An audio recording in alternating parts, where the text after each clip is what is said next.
operatiboaren kronika bat. Txisparekin eta indarrarekin hazen den liburua, gaur kontatzen da nola prestatu zuten, han baserrian zeuden horiek, bost zeuden, baina egia zen azkenean, estimaten, eta bat lagun ziren operatibo hori prestatu zuten. Beste amaziren izenak, ez takizki publiko, orokorra, generala. Herria zergatik hautatu zuten luzo, baserri ingura zergatik hautatu zuten, bidezka baten azkeneko baserria zelako eta diskretua zelako. Baina baita ere, Simunaran, Iparraldean abertzaletasunaren zera munduan figura ezagun bat, haren baserria zelako, eta bere parte simbolikoa bat zekan.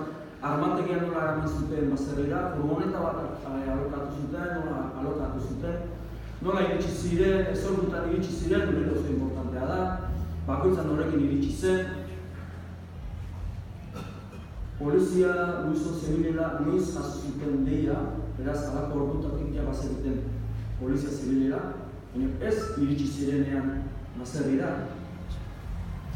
Komunikazio horretik polizia baserrira sartu zenean nola txiloak igo zituzten, nola prestatu da zituzten ja horretu zita, operazioa guztiak, nola prestatu da zituzten txiloak, non erosi zituzten telefonoak, Parisen erosi zituzten telefonoak.